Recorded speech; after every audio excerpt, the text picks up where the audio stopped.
নমস্কাৰ তোমালোক সকলোকে আমাৰ ইউটিউব চেনেলৰ অন্য এটা ভিডিঅ'লৈ স্বাগতম জনাইছোঁ। তো আমাৰ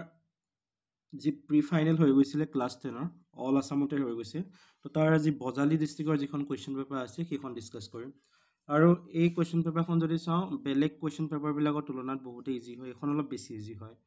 তো গতিকে নিজেও কৰিব পাৰিবা। তো মই অলৰেডি আপলোড কৰি থৈ দিছোঁ, তো সেইটো চাই ল'ব পাৰিবা। ঠিক আছে, আমাৰ ৱেবছাইটতো ভিজিট কৰিব পাৰিবা notsmaster.in, চেনেলটোৰ নাম যিটো হয় সেইটোৱে হয়। বাকী ইয়াত যদি চোৱা আমাৰ প্ৰথম প্ৰশ্নটো হৈছে যদি ABCD সমানুপাতত থাকে তেন্তে তলৰ কোনটো শুদ্ধ হ'ব।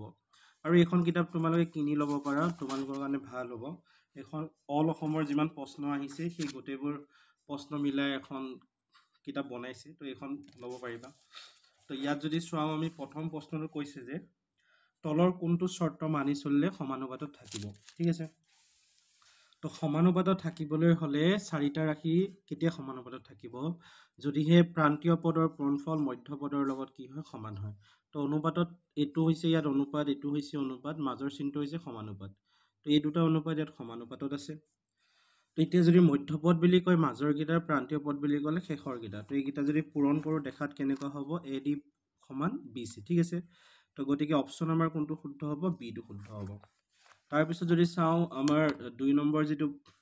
প্ৰশ্ন আছে, 2 নম্বৰ প্ৰশ্নটো হৈছে আমাৰ এনেকুৱা ধৰণৰ,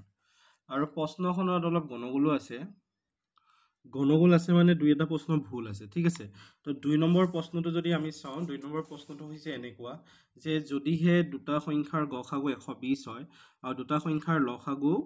কিমান হয় ইমান হয়, তেন্তে কে ৰ মান কিমান হ'ব। তেতিয়াহ'লে প্ৰশ্নটোত যিটো কৈছে এনেকুৱা প্ৰশ্ন তোমালোকৰ কিতাপত আছে, 6তো পাইছা চাগে, 8, 7 এনেকুৱাতো পাইছা।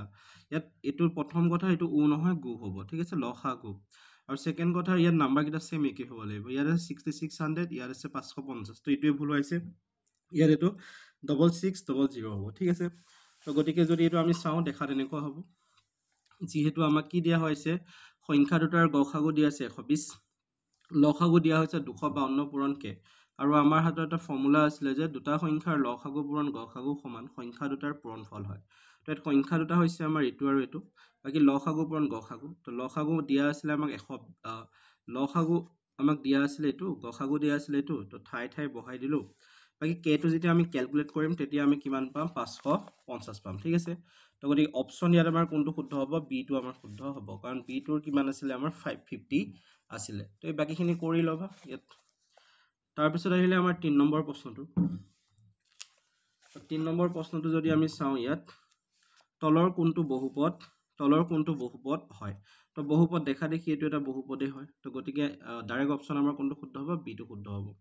তাৰপিছত 4 নম্বৰটোত কৈছে যে যদি এইটো এটা বহুপদ হয় আৰু ইয়াৰ শূন্য এটা যদি -4 হয়, আনটো শূন্য নহয়, যদি বহুপদ এইটো হয়, শূন্য এটা যদি -4 হয়, কে ৰ মান কি হ'ব আমাক উলিয়াব দিছে। ঠিক আছে, তো গতিকে এইটো কৰি থৈ দিছোঁ।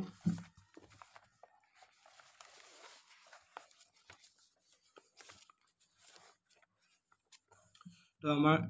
ইয়াৰ সমাধানটো হ'ব এনেকুৱা ধৰণৰ, যিহেতু আমাৰ বহুপদটো হৈছে k - 1 x²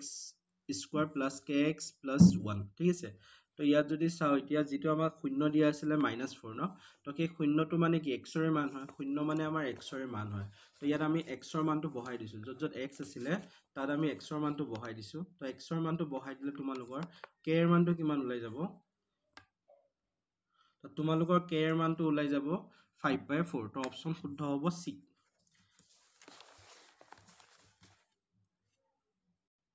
তাৰপিছত আহিলে 5 নম্বৰ প্ৰশ্নটো, তলৰ কোনটো এটা বৰ্গ সংখ্যা নহয়। তো বৰ্গ সংখ্যা দেখা দেখি এইটো আমি 729টো যদি চাওঁ, তো তোমালোকৰ 27 গুণ 729 হয়, বাকী এইটো হয় তোমালোকৰ 24 গুণ, এইটো হয় 21 গুণ। তো বৰ্গ সংখ্যা যদি নহয় কোনটো হ'ব, চিটো নহ'ব। ঠিক আছে, বাকী কৈছে যে যেতিয়া এই বহুপদটোৰ x + 1 ভাগ কৰা হয় তেনে ভাগশেষ কি হয়, শূন্য হয়। ভাগ কৰা হয় মানে কি, হৰণ কৰে। তো এনেকুৱা তোমালোকে যেতিয়া কৰা, তো x + 1টো শূন্য বুলি ধৰি লোৱা হয়, মানে এইটো যদি আমি ইয়াত বহাই দিওঁ তেতিয়াহ'লে গোটেইখিনি শূন্য আহে বুলি আমি ধৰি লোৱা হয়। ঠিক আছে, ক্লাছ 9ত আছিলে এইটো, 10তো আছে চাগে। তো যেতিয়া কোনো এটা বহুপদক এটা নাম্বাৰে ডিভাইড হয়, যেনেকৈ ইয়াত x + 1 ডিভাইড কৰিছে, তো এইটো আমি যদি শূন্যৰ সমান বুলি ধৰি লওঁ, তো x = হৈ যাব তোমালোকৰ -1। তো -1টো যেতিয়া আমি x ৰ ঠাই বহাই দিম, বহাই দিয়াৰ পিছত যদি একে শেষত শূন্য নাহে, তেতিয়াহ'লে গম পাবা যে এই বস্তুটোৱে বহুপদটো কমপ্লিট হৰণ নাযায়, আৰু যদিহে কিবা বাকী থাকি যায় সেইটোকে তেতিয়া আমি কি বুলি ক'ম, ভাগশেষ বুলি ক'ম। আৰু যদিহে এইটো ইয়াৰ মানটো বহাই দিয়াৰ পিছত শূন্য আহি যায়, তেতিয়াহ'লে কমপ্লিট হৰণ গৈছে। তো গতিকে ইয়াত x = -1 হৈ যাব। তো -1 বহাই দিয়াৰ পিছত একে শেষত কিমান থাকি যাব, 1000। তো গতিকে অপশ্যন কোনটো শুদ্ধ হ'ব আমাৰ ইয়াত, ডি। ঠিক আছে। তাৰপিছত 7 নম্বৰটো একেবাৰে ইজি, এইটো প্ৰত্যক্ষ সমানুপাতৰ পৰা দিছে। কৈছে x আৰু y প্ৰত্যক্ষ সমানুপাতত আছে, তেনেহ'লে আমাক y মান উলিয়াব দিছে। ঠিক আছে। তো প্ৰত্যক্ষ সমানুপাতত থকা মানে এনেকুৱা হ'ব, তো সমানুপাতিক চিন এটা আঁতৰিলে k টো আহিব, y টো ইফালে আহি গ'লে x/y হ'ব। ইয়াত মই বেছিকৈ কৈ থকা নাই, কাৰণ তোমালোকে অলৰেডি পাইছা, 8ত আছিলে, 8তে আছে এই পাঠটো, আৰু 10ত পুনৰ আলোচনাত আছে, তোমালোকে পঢ়িছা যদি পাবা। তো দুটা অনুপাত যেতিয়া আমি লিখিম, ইয়াত হৈ যাব এনেকুৱা ধৰণৰ x1 y1 x2 y2। তো ইয়াত যেতিয়া আমি মানবিলাক বহাই দিম, তো y মান আমাৰ কি হৈ যাব, 10। অপশ্যন কোনটো শুদ্ধ হ'ব, চিটো শুদ্ধ হ'ব। ঠিক আছে। বাকী 8 নম্বৰটো যদি আমি কমপ্লিট সমাধান কৰোঁ, তো আমাক সুধিছে 8 নম্বৰটোত যে এইটো এটা কি হয়, এইটো এটা কি হয়। ঠিক আছে। এই প্ৰশ্নটো কি হয়, অপশ্যন দিয়া আছে আমাক, পৰিমেয়, অপৰিমেয়, এনেকুৱাকৈ দিয়া হৈছে। এইকেইটা হৈছে আমাৰ অপশ্যন, পৰিমেয় সংখ্যা, অপৰিমেয় সংখ্যা, অখণ্ড সংখ্যা, ওপৰৰ এটাও নহয়। ঠিক আছে। তো এইটো যেতিয়া আমি সলভ কৰিম, এইটো আমি পৰিমেয়কৰণ কৰিব লাগিব। তলৰ যিটো ৰুট অভাৰ আছে, সেই ৰুট অভাৰটো নোহোৱা কৰিবৰ কাৰণে ইয়াত ছেম টু ছেম একে পতা হয়, মাইনাছৰ সলনি ইয়াত প্লাছ পতা হয়। বাকীখিনি কেলকুলেশ্যন যেতিয়া কৰোঁ, তো কৰিলে আমি একে শেষত কি এটা পাই যাওঁ, 7 + 4 √3। তো ইয়াত যদি চোৱা তোমালোকে √3টো এটা অপৰিমেয় সংখ্যা হয়। তো √3টো যেতিয়া অপৰিমেয় সংখ্যা হয়, লগত যি সংখ্যাই নাথাকক কিয় গোটেইবোৰে কি হৈ যাব, অপৰিমেয় সংখ্যা। গতিকে অভাৰঅল গোটেইটো কি হৈ যাব, অপৰিমেয় সংখ্যা হৈ যাব। অপশ্যন আমাৰ বিটো শুদ্ধ হ'ব।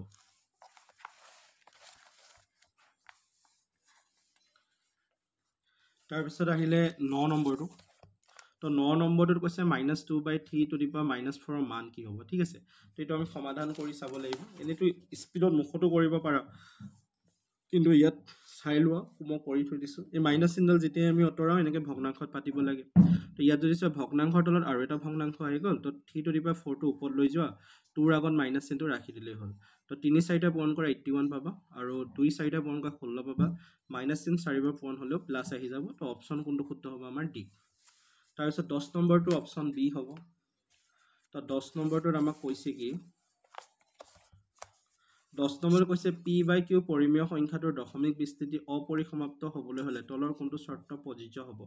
চ' পৰিমেয় সংখ্যা হ'বলৈ হ'লে কি হ'বলগীয়া হয়, তলৰ যিটো q আছে সেইটো এনেকুৱা হ'ব লাগে, আৰু অপৰিমেয় সংখ্যা যদি হ'ব লাগে এনেকুৱা হ'ব নালাগে। আৰু ইয়াত অপৰিসমাপ্ত বুলি কৈছে, অপৰিসমাপ্ত যদি হয় তেতিয়াহ'লে নিশ্চয় কি হ'ব লাগিব, অপৰিমেয় হ'ব লাগিব। ইয়াত আমাক পৌনঃপুনিক কোনো কথা কোৱাই নাই। তো অপৰিসমাপ্ত যদি হৈছে অপৰিমেয় হ'ব, আৰু অপৰিমেয় হ'লে তলৰটো এনেকুৱা নহ'ব। পাবা 1.3 উপপাদ্যত আছে, পঢ়ি ল'বা। ঠিক আছে। তাৰপিছত 11 নম্বৰটো যদি চাওঁ, ইয়াত তোমালোকক এইটো এটা বহুপদ দিছে, ইয়াত 0 দুটা দিছে, 2 আৰু -3, তেনেহ'লে a আৰু b ৰ মান কি হ'ব, আমাক উলিয়াব দিছে। তো ইয়াত এইটো কমপ্লিট কৰি থৈ দিছোঁ। বহুপদটো হৈছে আমাৰ এইটো হৈছে বহুপদ, এটা 0 ধৰি লওঁ আলফা, আনটো 0 ধৰি লওঁ বিটা। তো গতিকে আমি জানো আলফা + বিটা = -b/a হয়। তো ইয়াত b মানে হৈছে a+1, তো a+1 বহাই দিছোঁ, a মানে হৈছে 1, তো 1 বহাই দিছোঁ। ঠিক আছে। এইখিনি কৰিলে আমি দেখা পাওঁ a ৰ মানটো আমাৰ কিমান আহি যায়, 0 আহি যায়। ঠিক আছে। ঠিক তেনেকৈ আকৌ আমি কি জানো, আলফা × বিটা c/a হয়। তো গতিকে আলফাৰ মান 2 দিয়া আছে, বিটাৰ মান -3 দিয়া আছে, 2 × 3 = -6 হ'ব। আৰু c/a, ইয়াত যদি c মানে b হয় আৰু a মানে 1 হয়, তো b/1 হৈ যাব। অভাৰঅল b = -6, অৰ্থাৎ অপশ্যন শুদ্ধ হ'ব তোমালোকৰ ডি।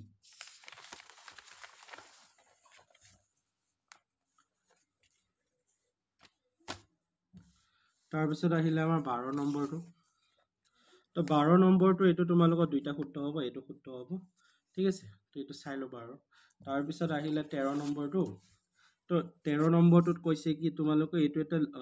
দুটা চলকযুত ৰৈখিক সমীকৰণ যদি হয়, ABC কি হ'ব লাগিব। ঠিক আছে। তো ABC সদায় অখণ্ড সংখ্যা হ'ব লাগিব। তো গতিকে অপশ্যন হ'ব আমাৰ চি। ঠিক আছে।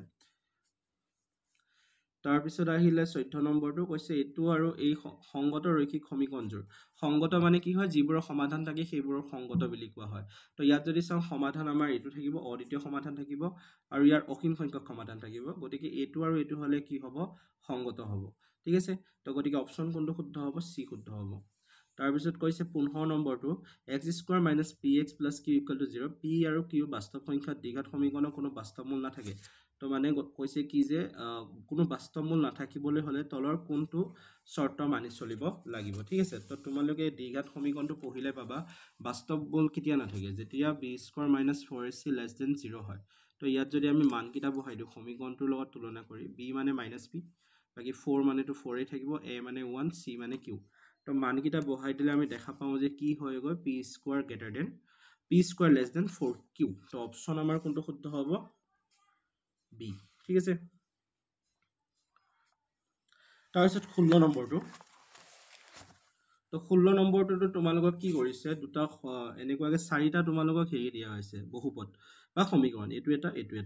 তো এইকেইটা আমি কৰি চাব লাগিব কেনেকুৱা সমাধান আহে এইকেইটা আমি কৰি চাব লাগিব কেনেকুৱা সমাধান আহে আৰু যিটো সমাধান আহিব সেইটো আমি অপচনটো চাই পেলাই ক'ব লাগিব ঠিক আছে তো ইয়াত কৰি থৈ দিছো চাই ল'বা একেবাৰে সহজ অনুপাতটো উলিয়াই পেলাই কৰিলেই হ'ল ঠিক আছে তো কোনো সমাধান নাথাকিব কাৰণ এই বিধিটো হ'লে কোনো সমাধান নাথাকে ঠিক তেনেকৈ তাৰ পিছতো যদি চাওঁ এনেকুৱা হ'ব গোটেইকেইটা সমান হৈছে আৰু গোটেইকেইটা সমান যেতিয়া হয় তেতিয়াহ'লে তাৰ কি থাকে অসীম সংখ্যক সমাধান থাকে ঠিক আছে তো অসীম সংখ্যক সমাধান থাকিব তো গতিকে অপচন আমাৰ কোনটো শুদ্ধ হ'ব বি টো শুদ্ধ হ'ব তো ইয়াত যদি চোৱা ইয়াত কৈছে অসীম সংখ্যক সমাধান আছে কিন্তু কোনো সমাধান বি টো নহ'ব যিহেতু আমাৰ প্ৰথমটো আছিলে 1 নম্বৰটো হৈছে আমাৰ সমাধান নাই তো 1 নম্বৰটোৰ সমাধান নাই ঠিক আছে তো এইটো হ'ব ডি সমাধান নাই আৰু যোৰটোৰ অসীম সংখ্যক সমাধান আছে মানে প্ৰথমটোৰ সমাধান নাই দ্বিতীয়টোৰ অসীম সংখ্যক সমাধান আছে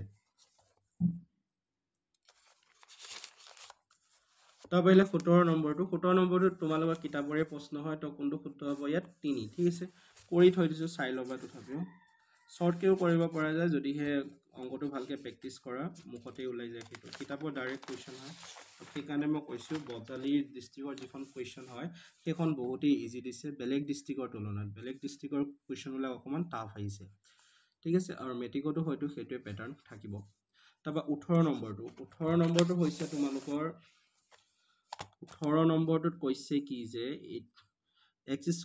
+ 5x + 7 সমীকৰণৰ মূল দুটা বাস্তৱ নহয় তো মূল দুটা বাস্তৱ নহয় অলপ আগতে আমি পাইছিলোঁ বাস্তৱ নোহোৱা মূল হ'বলৈ হ'লে সিহঁতৰ কোনটো শৰ্ত হ'ব লাগে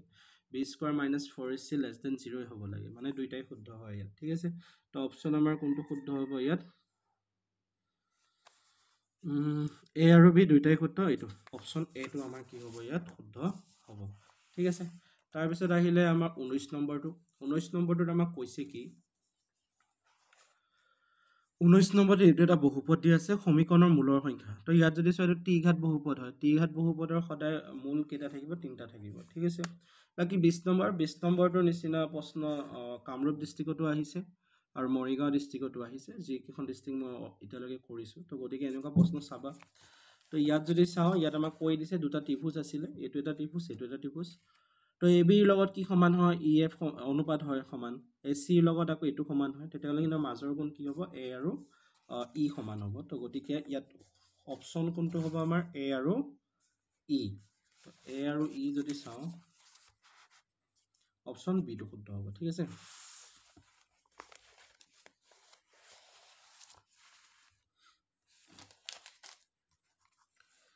বাকি 21টোত কৈছে কি তোমালোকক এইটো এটা সমান্তৰ প্ৰগতি দিয়া হৈছে তেতিয়াহ'লে এৰ মানটো উলিয়াব লাগে হৈছে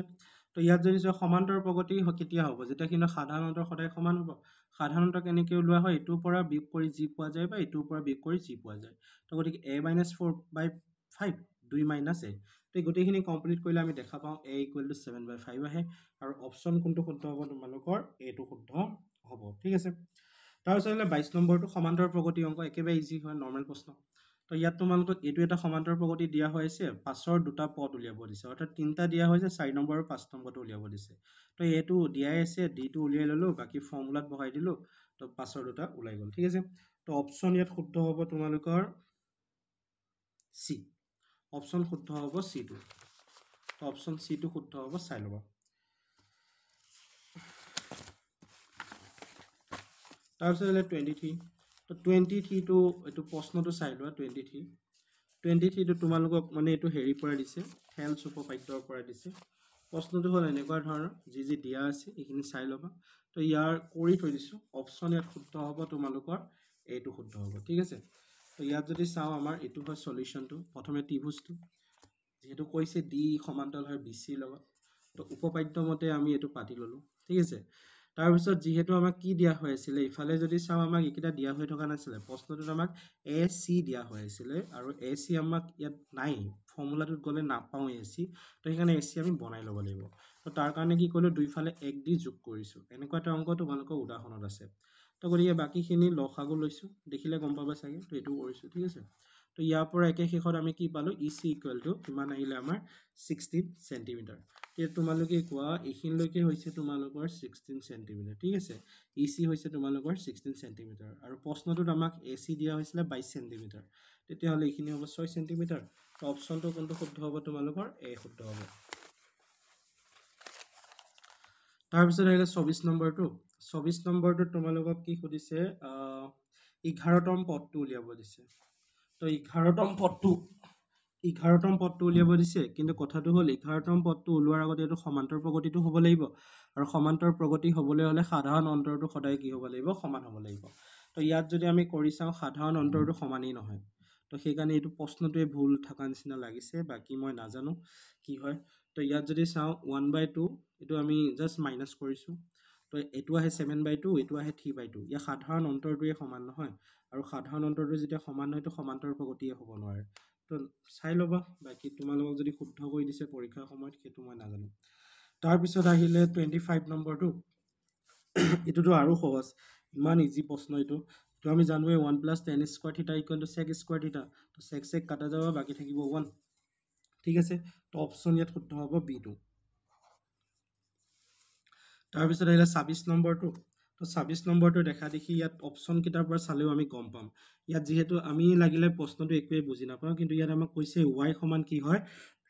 x তো মানে ইটোৰ লগত সেইটো সমান হ'ব লাগিব এইটো x ৰ মান a x ৰ মান যদি a হয় y মানো a হ'ব লাগিব কাৰণ দুইটা যেহেতু ইটোৰ লগত সেইটো সমান হয় তো অপশ্যন হ'ব a বাকি কিটা নহয় কাৰণ ইয়াত x ৰ ঠাইত 0 বহাই দিয়া y মানো 0 আহিব লাগিব কিন্তু ইয়াত y a দিয়া হৈছে তো এইটো নহ'ব বাকি 27 নম্বৰটো ত্ৰিকোণমিতি অংক হয় এইটো আমি কৰি চালে দেখা তেনেকুৱা হ'ব ঠিক আছে ইয়াত আমি ফৰ্মুলা ইউজ কৰিছোঁ কাৰণ আমি জানো sec = কি হয় 1/cos বহুত ফৰ্মুলা আছিল ত্ৰিকোণমিতিত sec = 1/cos তো জাস্ট তাকে কৰিছোঁ আকৌ আমি 90 মাইনাস কৰি দিলে এইটো sin পাই যাম তো তোমালোকে যে মনত আছে sin whole into 90 - a = cos a হয় তো সেইটোকে ইয়াত কৰা হৈছে বাকি ওপৰখিনি মিলি গ'ল যোৱা কাৰণে তো আমি উল্টা কৰি পেলাই 1 টো নোহোৱা কৰি দিছোঁ বাকি sin 90 - 2x = sin x - 36 তো sin মিলি গ'ল কাটা গ'ল বাকি থাকি গ'ল 90 - 2x = x - 36 তো টোটাল ক্যালকুলেশন কৰিলে আমি দেখা পাওঁ x ৰ ভ্যালু আহে 42 অৰ্থাৎ অপশ্যন হ'ব B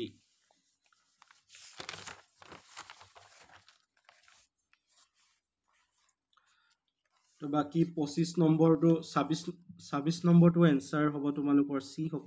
28 নম্বৰটো এনসাৰ হ'ব তোমালোকৰ C তো ইয়াতে কৰি থৈছো জাস্ট দূৰত্বৰ ফৰ্মুলা ব্যৱহাৰ কৰিছো বাকি আৰু একো কৰা নাই এইটো চাই ল'বা তাৰপিছত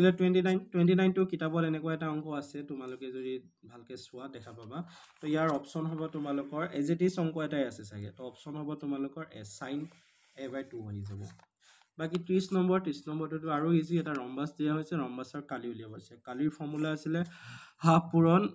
কৰ্ণদৈৰ্ঘ্যৰ পূৰণফল তো গতিকে 8 × 4 = 32 32ক 2 এ কাটা গ'লে 16 আহি যাব অপশ্যন হ'ব তোমালোকৰ C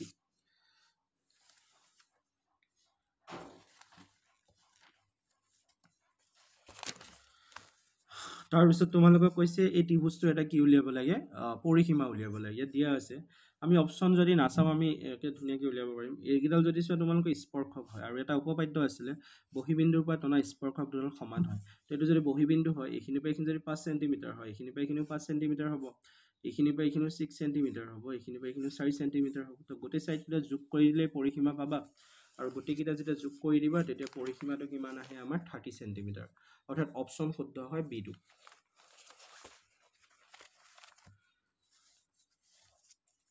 তাৰপিছত আহিলে 32 নম্বৰটো তোমালোকক পৰিসীমা দিয়া হৈ আছে বৃত্ত এটা তাৰ পৰা কালি উলিয়াব লাগে তো বৃত্তৰ পৰিধিৰ ফৰ্মুলা কি আছিলে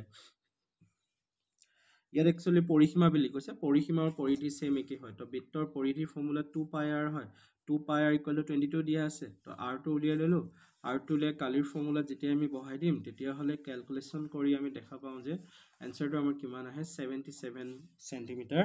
স্কয়াৰ আৰু এটো তোমালোকৰ হৈছে ডি অপচন তো ইয়াত শুদ্ধ কোনটো হ'ব ডি টো শুদ্ধ হ'ব তাৰ পিছত আহিলে 33 তো 33 টো যদি চাও ইয়াত কৈছে যে যদি এটা বৃত্তৰ কালিয়াৰ পৰিসীমাৰ দুগুণ হয় তেন্তে বৃত্তটোৰ ব্যাস কিমান হ'ব মানে কালিটো পৰিসীমাৰ দুগুণ হয় তো গতি এটো হৈছে আমাৰ কালিৰ ফৰ্মুলা এটো হৈছে আমাৰ পৰিসীমা বা পৰিধিৰ ফৰ্মুলা দুগুণ হলে আমি কি কৰিব লাগিব 2 এৰে পূৰণ তো 2 দুগুণ 4 4 পাই স্কয়াৰ হল পাই কাটা গল r কাটা গল r থাকি গল কিমান 4 সেন্টিমিটাৰ r মানে ব্যাসাৰ্ধ কিন্তু আমাক উলিয়াব হৈছে ব্যাস গতিকে 2r কি হৈ যাব 8 একক বাকি 34 টো একেবাৰে ইজি প্ৰশ্ন হয় এটো কিতাপৰ ডাইৰেক্ট প্ৰশ্ন হয় তো গতিকে এটো আমি কৰি চালে কি দেখা পাওঁ ইয়াত চোৱা আমাক কৈছে কি এটা কেন্দ্ৰ আছে বৃত্ত এটাৰ কেন্দ্ৰৰ পৰা 10 সেন্টিমিটাৰ দূৰত এটা বিন্দু আছে ইয়াৰ পৰা এডাল স্পৰ্শক টানিছে 8 সেন্টিমিটাৰ হয় এটা বৃত্তটোৰ কি উলিয়াব লাগে ব্যাসাৰ্ধ উলিয়াব লাগে তো উপপাদ্য মতে আমি জানো স্পৰ্শক আৰু ব্যাসাৰ্ধ কিমান ডিগ্ৰীত লাগি থাকে 90 ডিগ্ৰীত লাগি থাকে তো এটো এটা সমকোণী ত্ৰিভুজ হৈ গল সমকোণী ত্ৰিভুজ হলে আমি পাইথাগোৰাছৰ ফৰ্মুলা ইউজ কৰি আমি কি কৰিব পাৰো যদি আমি এখিনি ক্যালকুলেট কৰি চাও ব্যাসাৰ্ধ কিমান আহি যাব 6 সেন্টিমিটাৰ অপচন শুদ্ধ হ'ব তোমালোকৰ ইয়াত সি টো শুদ্ধ হ'ব ঠিক আছে তো সেই কাৰণে মই কৈছো বজালি যিখন কোৱেশ্চন পেপাৰ হয় অলপ ইজি হয় বেলেগ ডিস্ট্ৰিক্ট বিলাকত ইমান ডাইৰেক্ট প্ৰশ্ন দিয়া নাই কিতাপৰ পৰা ঠিক আছে ইয়াত চেঞ্জ কৰিছো যদি বেছি চেঞ্জ কৰা নাই তাৰপিছত আহিলে আমাৰ 35 নাম্বাৰটো আমাৰ এনসাৰ আহিব আমাৰ ডি ঠিক আছে কেনেকে ডি আহিলে তো ইয়াত যদি আমি চাও চোৱা তো এটোটো আমাৰ 42 ডিগ্ৰী হৈ গল ঠিক আছে বাকি কি বুলি কয় এটো বহি বিন্দু হয় বহি বিন্দুৰ পৰা টনা স্পৰ্শকবোৰ সমান হয় তো এটোৰ লগত এটো সমান হ'ব আৰু যদি এ পি কিউ টো চোৱা এটা ত্ৰিভুজ হয় আৰু ত্ৰিভুজৰ যদি দুটা বাহু সমান হয় থাকে বিপৰীত কোণবোৰো সমান হয় তো এটো যদি 42 হয় এটো 42 হ'ব তো 42 আৰু 42 যোগ কৰা 84 হ'ব আৰু এটা ত্ৰিভুজৰ তিনটা কোণৰ যোগফল 180 তো ওভাৰঅল গোটেই তিনটা কোণৰ যোগফল 180 হয় ন তো গতিকে 42 আৰু 42 যদি 84 হয় তো 180 পৰা 84 বিয়োগ কৰিলে যি পাবা সেইটোটো ইয়াৰ কোণ হ'ব হয় না তো গতিকে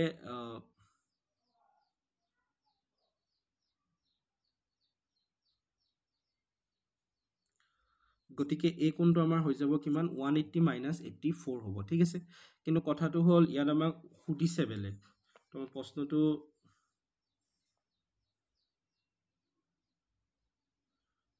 ইয়াত ভুল হৈ আছে ইয়াত চোৱা এ পি কিউৰ মান সুধিছে তোমালোকক এ পি কিউৰ মান অলৰেডি দিয়াই আছে 42 ডিগ্ৰী তো এ পি কিউ মান আকৌ কি উলিয়াব দিব তো এ পি কিউ মানটো এটো 42 দিয়াই আছে তো গতিকে নাজানো কি প্ৰশ্ন কাটিছে এখন কিন্তু ইয়াত হ'ব লাগিছিল চাগে এই কোণটোৰ মান খুদিব লাগিছিল এই কোণটোৰ মান যদি খুদে অপচন তোমালোকৰ ডি শুদ্ধ হ'ব ঠিক আছে বাকি প্ৰশ্নটো কি হয় সেটো মই বুজি পোৱা নাই তো গতিকে যদিহে এই কোণটোৰ মান খুদিলে হয় অপচন ডি হ'ল হয় এ পি কিউ অলৰেডি দিয়াই আছে তো হেতু সোধা কোনো প্ৰশ্নই উঠি নাহে তাৰ পিছত 37 নাম্বাৰটো যদি আমি চাও 37 নাম্বাৰটো এটো যদি আমি কৰি চাও 37 নাম্বাৰটো একেবাৰে এনসাৰটো এটোৱে আহে r = 2h ঠিক আছে কিন্তু অপচনত তেনেকুৱা কোনো দিয়াই হৈ থকা নাই তো গতি এটো বুজি পোৱা নাই আৰু যদি সব প্ৰশ্নটো গণগোল আছে ইংৰাজীটো যদি পঢ়িছোৱা ইয়াত তোমালোকক দিয়া আছে 1/3 ঠিক আছে 1/3 মানে 1/3 তো ইয়াত যদি সো ইয়াত কোনো 1/3 কথা কোৱা নাই ইয়াত কৈছে কি পৃষ্ঠকালি আৰু মুঠ পৃষ্ঠকালি সমান হৈ গৈছে কিন্তু ইয়াত সমান হয় বুলি কোৱা নাই 3/1 হয় বুলি কৈছে তো এই প্ৰশ্নটো গণগোল হৈ আছে বাকি ইয়াত 38 টোত কৈছে এটা ঘনকৰ বাকচৰ জোখ কিমান মিটাৰ হলে প্ৰতি বৰ্গ মিটাৰ ইমান টকা হলে পৃষ্ঠকালি ৰং লগা খৰচ কিমান তো এতিয়া এটোটো একেবাৰে ইজি তো ঘনক এটাৰ বাহুৰ মান দিয়া আছে পৃষ্ঠকালি উলিয়াই লোৱা 54 ওলাল তো প্ৰতি বৰ্গ সেন্টিমিটাৰ 2 টকা খৰচ হয় 2 দি পূৰণ কৰি দিয়া 108 হ'ল অপচন হ'ব এ ঠিক আছে তাৰ পাছৰ প্ৰশ্নটো অলপ ভাল প্ৰশ্ন দিছে ইয়াত কৈছে যে তোমালোকে এই বহুপদটোৰ শূন্য দুটা এটা আনটোৰ কি হয় প্ৰতিক্ৰম হয় মানে ধৰি লোৱা এটা শূন্য ধৰি লোৱা আমি আলফা এটা যদি শূন্য ধৰি লোৱা আলফা তেতিয়ালে আনটো কি হ'ব 1/আলফা প্ৰতিক্ৰম মানে এনেকা উল্টা হয় এটা আমি কি জানো দুটা শূন্যৰ পূৰণফল সদায় কি হয় c/a তো আলফা * 1/আলফা তো কি হ'ল c/a তো ইয়াত c মানে c হয় a মানে a হয় তো আলফা আলফা কাটা গল বাকি থাকিল 1 তো গতিকে a টো হিফালে হৰণ হৈছিল আনটো সাইডে লৈ আহা কি হ'ল পূৰণ হৈ যাব 1 লগত হয় a হৈ যাব তো a = c অপচন c টো শুদ্ধ হ'ব ইয়াত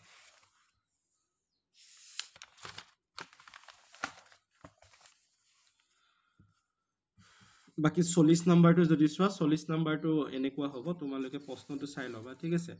40 নম্বৰত কৈছে কি এইটো ভুল হৈ আছে একচুৱেলি এইটো তোমালোকৰ 55.0 নহয় এইটো হ'ব তোমালোকৰ 550 এইটো হয় ঠিক আছে মই এইটো চেক কৰি পেলাই কৈছোঁ তোমালোকক মই অলৰেডি গুগলত চাৰ্চ কৰিছিলোঁ এইটো question as it is question আছে আৰু তোমালোকে যদি গোটেইবোৰ কুৱেশ্যন গুগলত চাৰ্চ কৰিছা as it is same to same question পাই যাব তাৰ পৰাই উঠাই বনোৱা হয় তো ইয়াত যদি চোৱা কি বুলি কয় এইটো 550 আছে বাকি ইয়াত তোমালোকক দিয়া আছে ব্যাসাৰ্ধ আৰু উচ্চতাৰ অনুপাত দিয়া হৈছে এতিয়া উলিয়াব লাগে ব্যাসাৰ্ধটো কিমান হ'ব তো গতি ইয়াত কৰিছোঁ নৰ্মেল যেনেকৈ কৰে তো ব্যাসাৰ্ধ 5x উচ্চতা 7x ধৰি লৈছোঁ জেগাই জেগাই বহাই দিছোঁ বহাই দি কেলকুলেট কৰিলে আমি দেখা পাওঁ x = 1 আহে তো x = যেতিয়া 1 আহিলে ব্যাসাৰ্ধ সুধিছে যিহেতু তো x ৰ ঠাইত 1 পোৱান কৰিলে কি হৈ যাব 5 একক তো অপশ্যন আমাৰ কোনটো শুদ্ধ হ'ব 5 যিটো আছে সেইটো শুদ্ধ হ'ব আমাৰ এনসাৰ হ'ব এ ঠিক হ'ব ঠিক আছে বাকি 41 অসম্ভৱ ঘটনা সদায় শূন্য হয় 42 এইটো ডাইৰেক্ট কিতাপত আছে এইটো হয় তাৰপিছত এটা ঘটনাৰ সম্ভাৱিতা হ'ব তোমালোকৰ সেইটো হয় সদায় ইমান ইজি প্ৰশ্ন মেট্ৰিকত আহিব নিচিনাটো লাগা নাই বাকি ইয়াত কৈছে বহুলক 8 হয় তেন্তে x ৰ মান কিমান হ'ব ইয়াত চোৱা বহুলক মানে যেটো আটাইতকৈ বেছি বাৰ থাকে তো বহুলক 8 বুলি কৈছে ইয়াত চোৱা 8 দুটা আছে 5 দুটা আছে 4 দুটা আছে 6 দুটা আছে তাৰমানে সবটো সমানে হৈ আছে তাৰ পিছতো বহুলক 8 হয় তাৰমানে x ৰ সলনি কি হ'ব 8 হ'ব 8 তিনিবাৰ আছে তো অপচন হ'ব ডি তাৰপৰা ইয়াত কৈছে নেক্সটটো আমাক কৈছে কি এটা লুডুগুটি এবাৰ মাৰিলে দুইতকৈ ডাঙৰ সংখ্যা পোৱাৰ সম্ভাৱিতা কিমান দুইতকৈ ডাঙৰ সংখ্যা পোৱাৰ সম্ভাৱিতা তো দুইতকৈ ডাঙৰ সংখ্যা কি আছে 4 5 দুইতকৈ ডাঙৰ সংখ্যা 3 4 5 6 মানে 4টা আছে তো 4/6 4/6 হলে কাটা গলে কি থাকি যাব 2/3 তো অপচন হ'ব বি ঠিক আছে